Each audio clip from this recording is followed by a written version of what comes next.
Hello, welcome to another piano lesson with Richard Yang. Today I'm going to cover, I believe it reads aLIEz, or is it? Well, from Aldnoah Zero, the second ending theme, arranged by Animenz.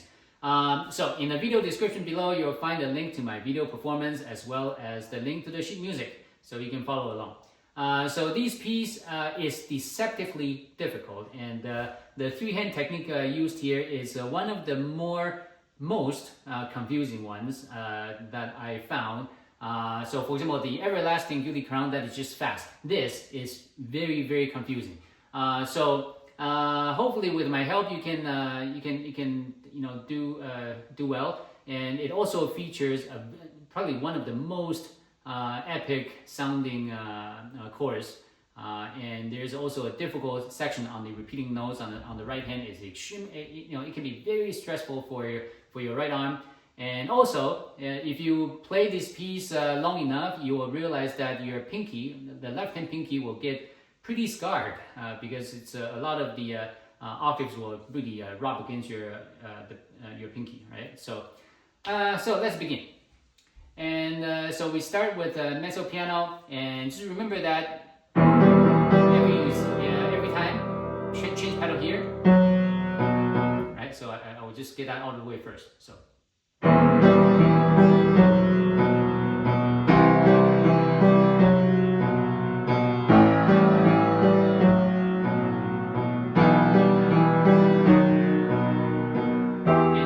So start mezzo piano now. It's mezzo forte. Now you have introduce another voice, right?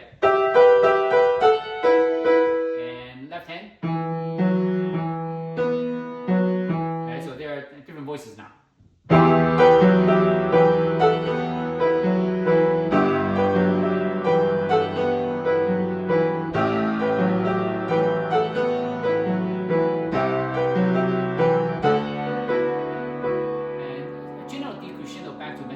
Mezzo piano. And so section A. Section A, the way that Animenz plays this, he uses very little pedal here. My hands are pretty small, so I don't have a choice, especially for the C. So in general I use a little more pedal, but in order to create the same sound, you need to change your pedal properly. Okay, so. And also, for example, so observe those touch, because at the end of the tie, usually you want to lift up. So tie here and lift and start again. And that's generally true for most passages with these kind of ties, especially on shorter groups. Okay, so. And so, of course, you want to change lift pedal with this, right? So to create that effect.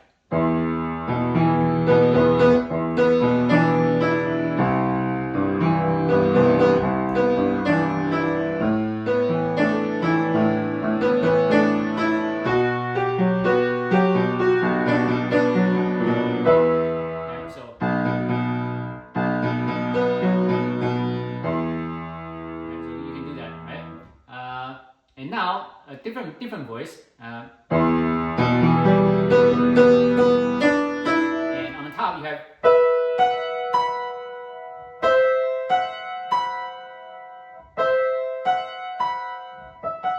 right? So you have different voices now. I think there are three voices here, so at least so.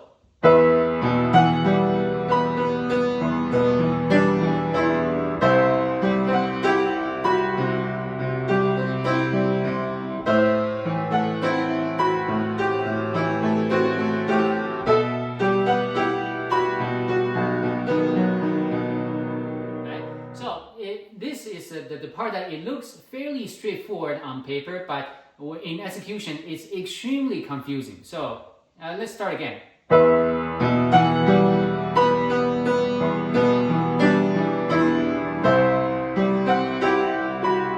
I personally have a difficult time playing these two notes evenly, okay, for some reason. So it takes some practice. So you have this.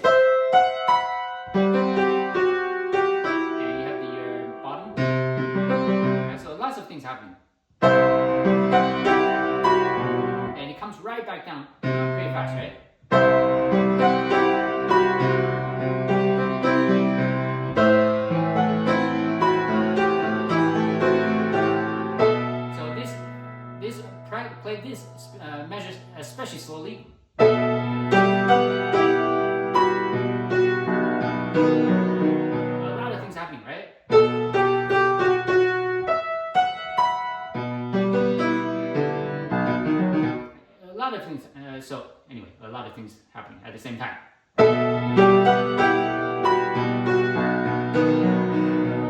So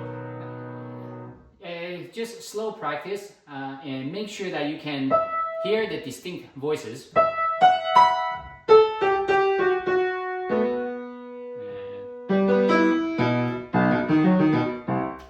So that's that. Now, section B.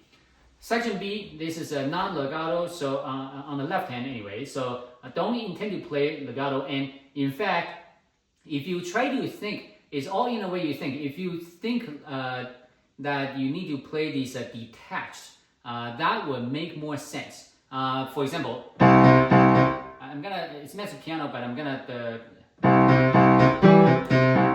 especially this one. Everything moves in the forward direction, everything makes sense. But the next set, it reverses it. And if you intend to play this legato in your mind, and this becomes extremely weird because you have to reverse it midway. But if you try to think that you're playing this detached or even staccato, but not staccato, but if you try to play this detached, the way you look at the music, it just makes a lot more sense when in execution. So it's all in the way we think. Remember that.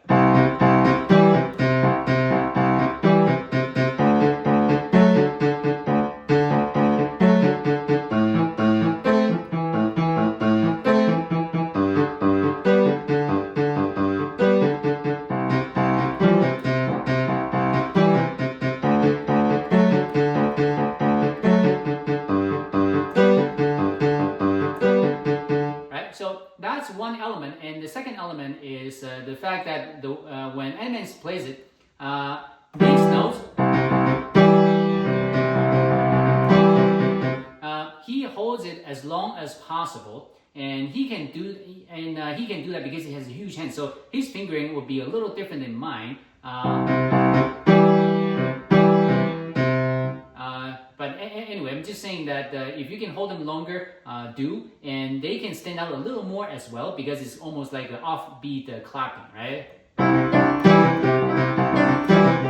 Right, so it's like an offbeat thing. Now, right hand shouldn't be a problem in this case. So let's go through this.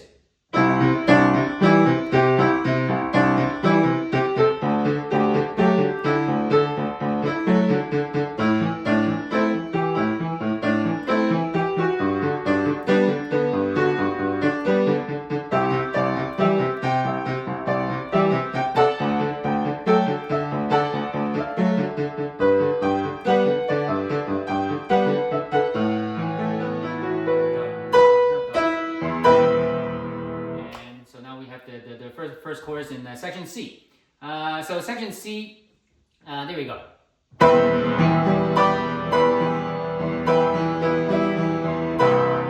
So obviously you need to know where to jump to, and then also, right?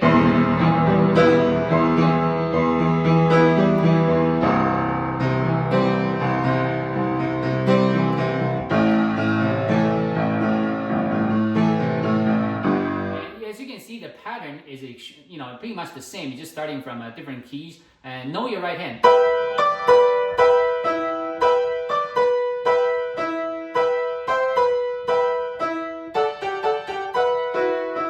Right? And it's the same every time. So and the right hand shouldn't. So this is a very left hand intensive piece. So just know that. So.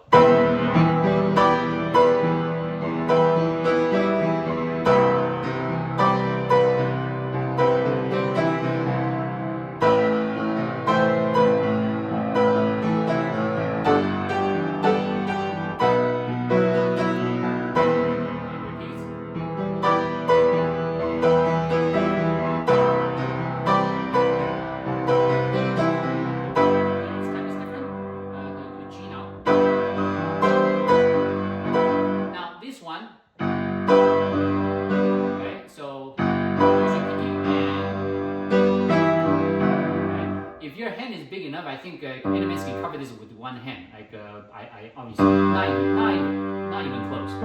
So.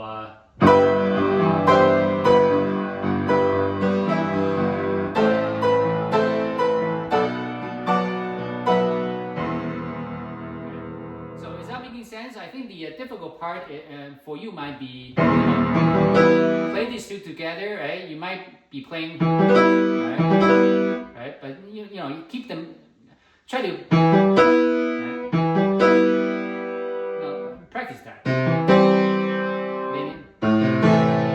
And also another thing to note is the chord progression. So we have E, C, A, G, E,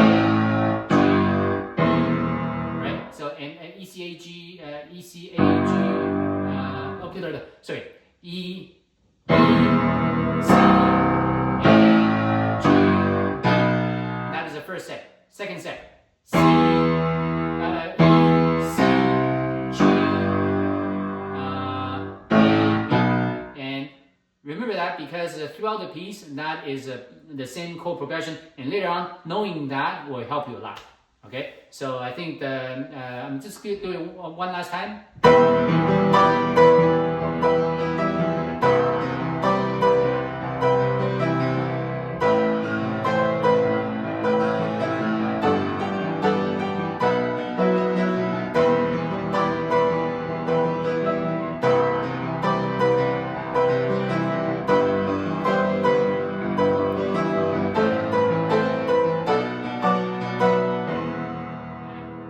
So when you play a little faster, once you get used to it, that's what it sounds like. So now second beat.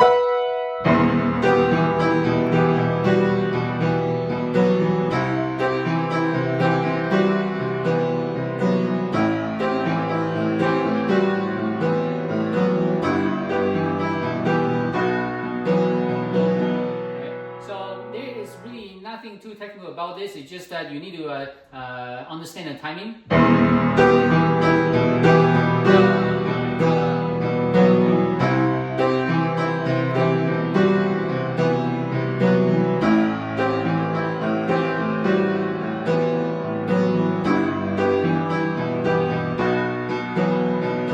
As you can see, it's you know, that chord progression is the same as before, right? So next page.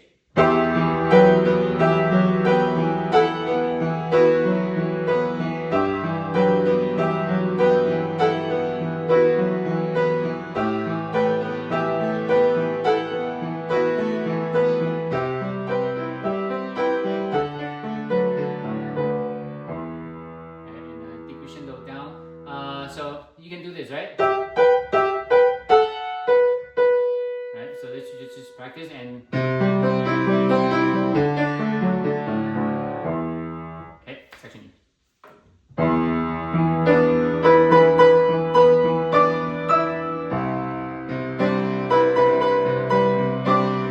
So this you can play the two notes with one finger, right?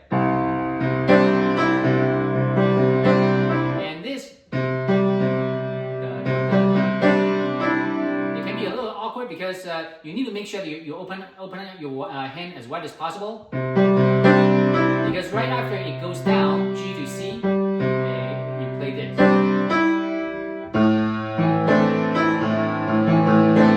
And this one, like for me, I have to jump, right? When you come down, it comes right back up. So that's the general idea.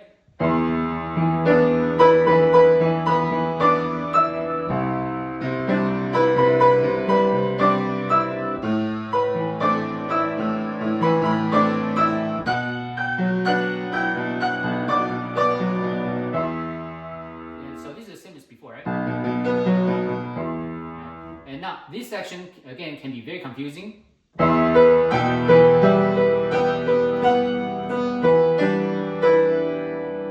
And you want to play this so slowly that you can play this perfectly, matching up left hand and right hand. I would highly recommend you play both hands at the same time, because otherwise, you know, later on matching the two hands will be very weird. I would imagine, because I always practice with both hands. So.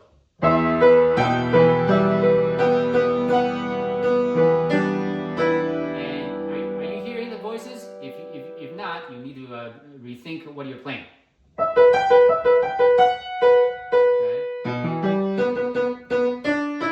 So make sure you can hear those.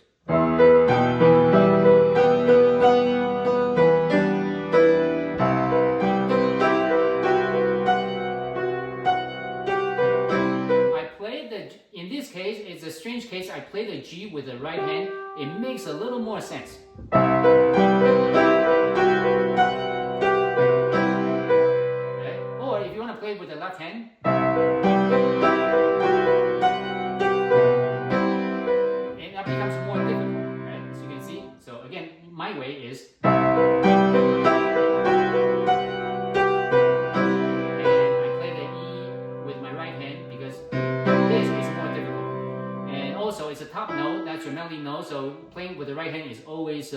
you can always bring it out more than easier, right? And timing wise, right?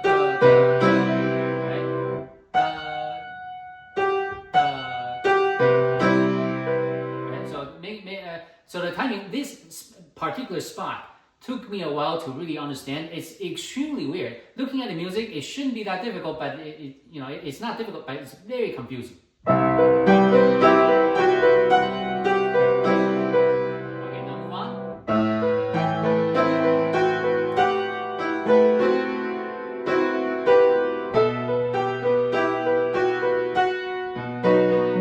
And make sure you can hear all the voices.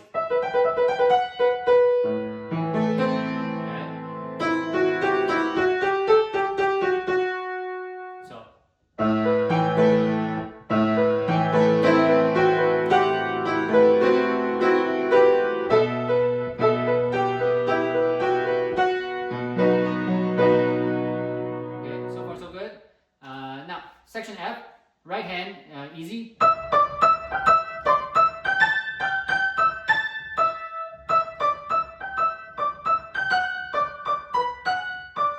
Now the left hand can be a little difficult.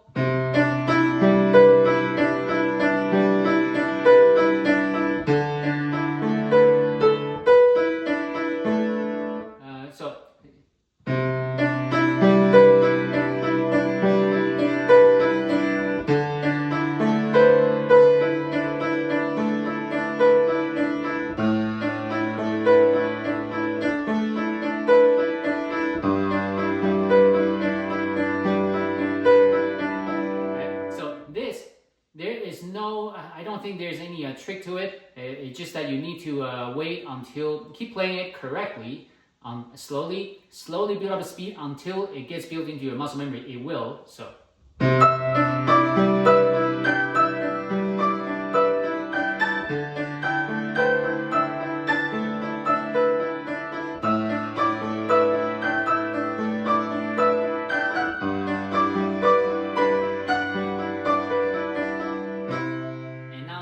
Section is slightly more difficult to me anyway.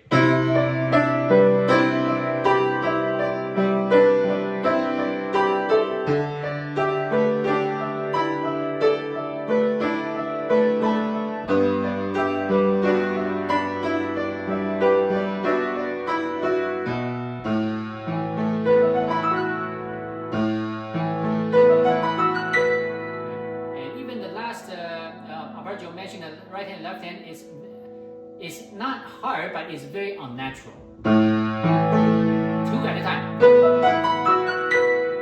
Right?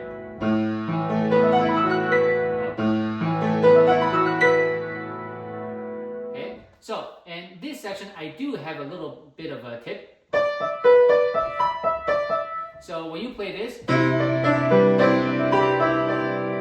here from this part. Is the confusing part. Only 4 notes, very confusing.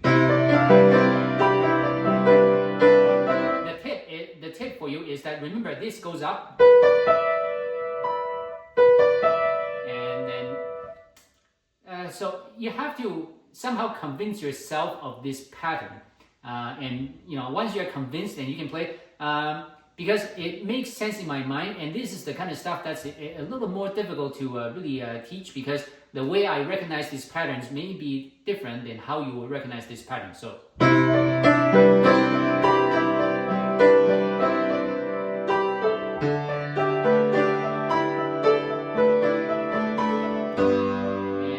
jumping down this again. So this piece overall, most of it depends on, like this section is almost just all muscle memory.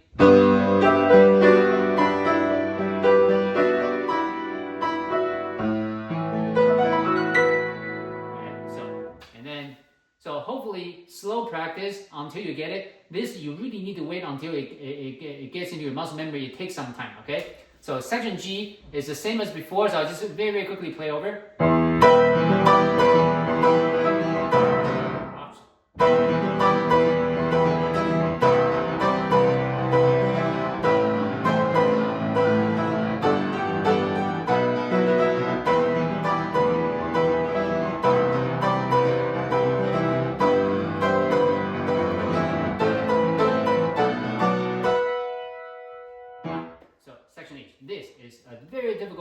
So the right hand. So of course, number one, don't use your forearm or arm to put up and down, or just use your, or even just using your finger. It's gonna tire you out. You have to have a very relaxed wrist to do that. This motion is this motion that pushes the key, not your up and down arm motion. Because if you do this, your arm will lock up in no time, and you can, and playing this the whole thing a few times, it may even injure you. So be careful with that. But I can understand, because when I started learning this, the first instinct, physically, is to do whatever it takes, right? But if you start using this, use the wrist only. Once you get used to it, when you play full speed, you will still have some arm movement a little bit, but at least it's the wrist doing most of the work, and that is going to take the stress off your hand. Okay, so in this section, I would say very important that you practice both hands together, because that's how you can feel that how the left hand and right hand matches together. Okay.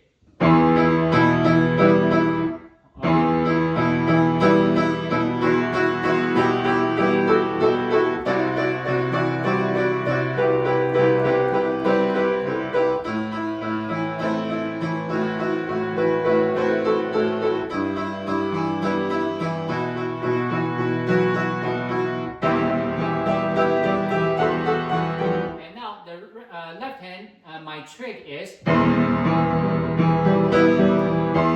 don't leave. Do this. Just continue. Right? So because if you try to either move your hand over here or whatever, you can get confused. Especially the later half of this will be even more apparent. I'll get to that very soon.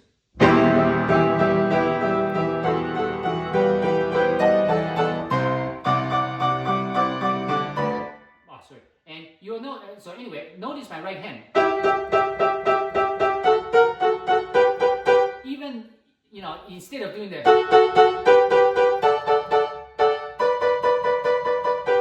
right?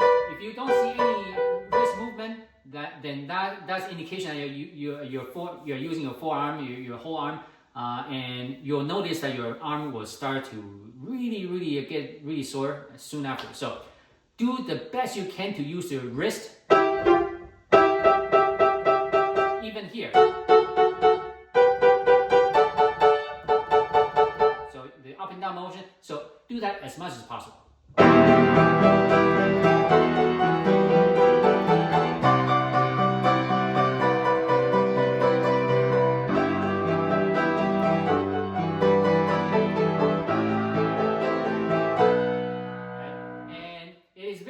Here, instead of jumping over, just continue with your thumb.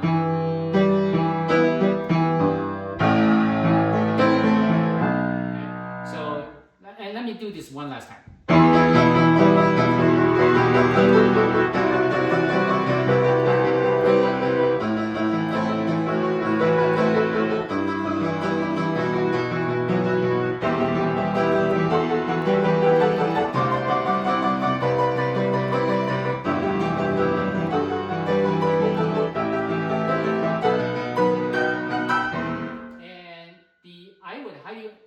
What worked for me, I would highly recommend that you do memorize the left hand, because you need to look at the left hand when you play this, because I normally just stare at the sheet music, but for this section, if I look at the keys, much easier.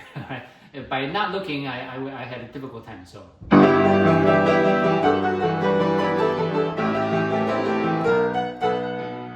now section I. This is so epic. I love this section. So first of all, rhythm. So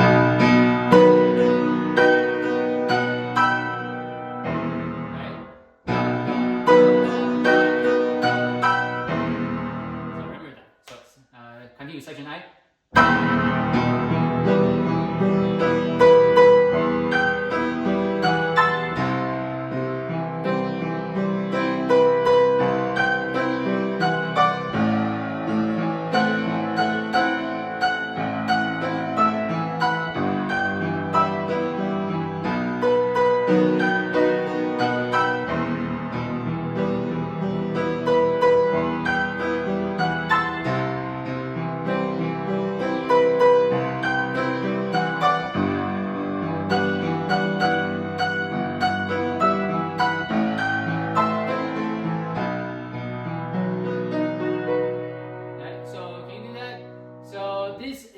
so epic. I love this.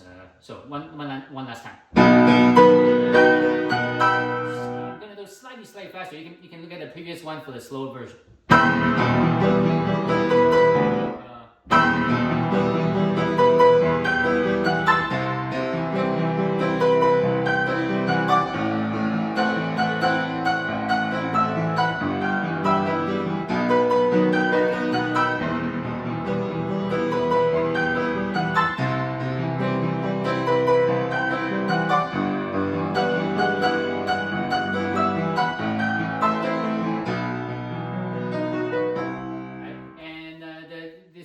Several difficult part. Number one is know the chord progression. Go C, A, B. G, B. Remember, we talked about that way early on. This is where it would apply the most. And the second one, B, C, G.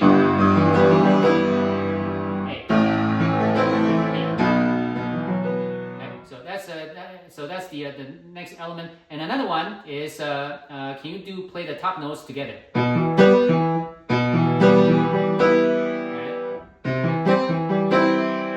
Right. So this takes some practice, right?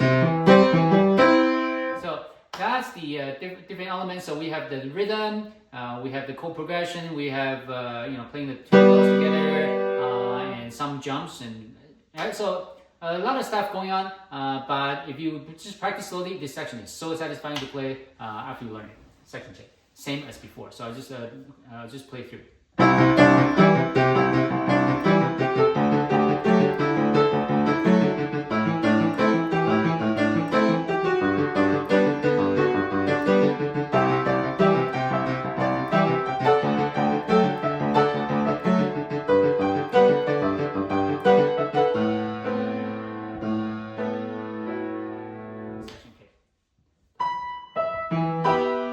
So this part, if you don't know how the rhythm here, just look at measure later. Right. So it's the same again later. So that's a reference for you, just right in front of you. So.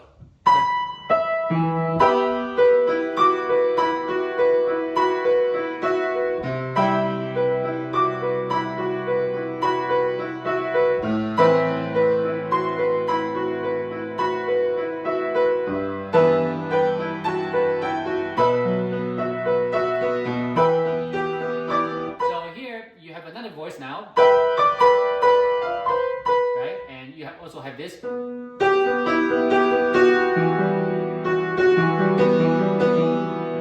So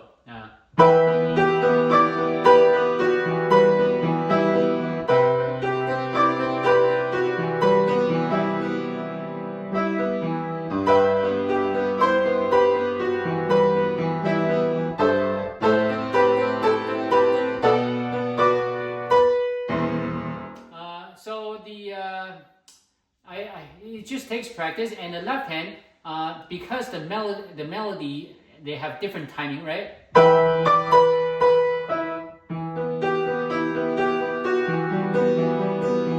And ideally, you can bring this out. But when you first practice, you can. When you first practice, that might be too confusing. So just play it straight.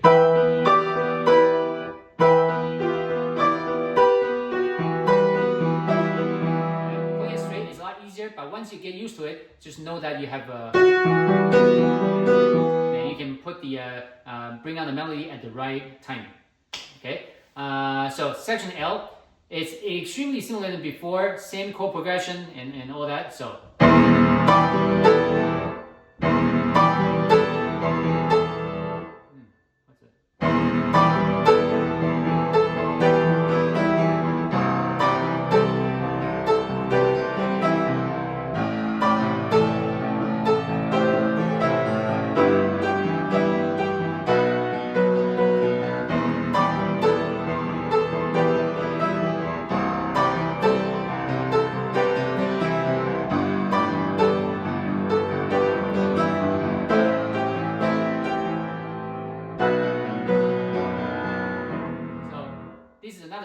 get confusing.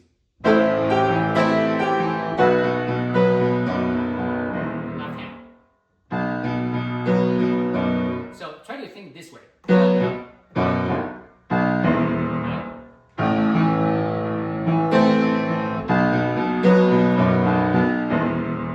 If you try to think then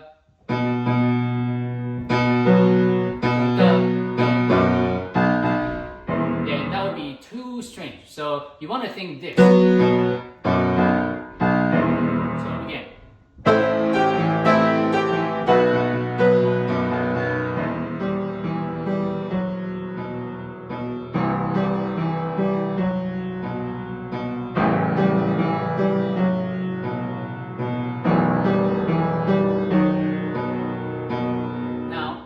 Here you have two voices. This one's reversed now.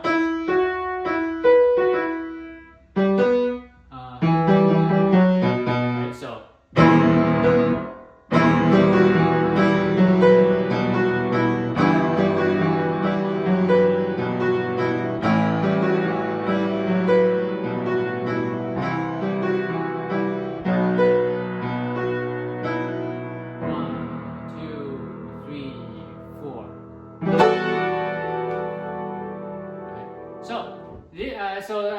This piece is something that's a little more difficult to teach or to talk through because a lot of this it all depends on how you perceive the rhythm, how you perceive the hand motion, all of that. So just practice slowly, work it out. You can do it. Until next time.